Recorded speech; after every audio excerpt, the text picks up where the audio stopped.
Хафид ибн Ражаб рахимахулло Латоифил Маариф китебинде айтат.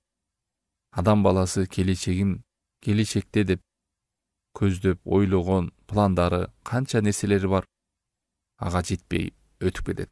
Толуктай албай калат. Канча нерсени эртең кылам деп үмүт кылды, ага жетпей калды.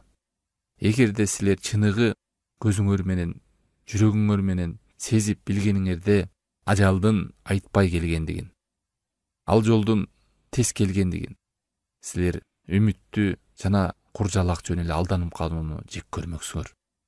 Ар бир убактыңарга бекем болуп кам көрмөк элеңер деп чакырып атат.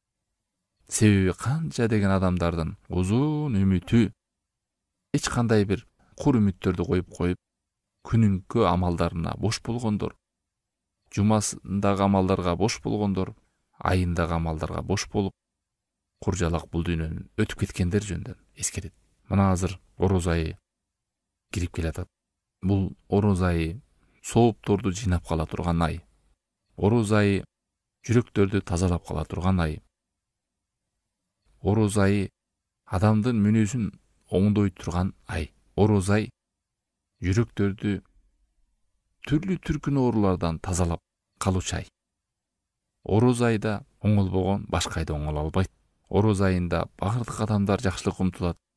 Бул айдын берекети менен, жакшылыгы менен, Аллах коюп койгон мүмкүнчүлүктөрдү колдонуу менен адам көп деген соопторду жыйнап, жакшылыкты бекемдеп, жакшылыкка умтулуп, көп жакшы нерселерди өзүнө сиңирип кала турган ай. Ибадат, илим, дуа, зикир, Куран окуу, канча деген жакшылыктардын сообу эселенип берген ай.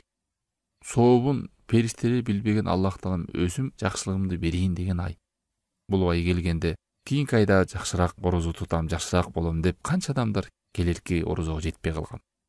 Мына былтыркы эле бар адамдар быйыл жок. Ким айта алат, быйылкы барлар эмки жылы толугу бар деп.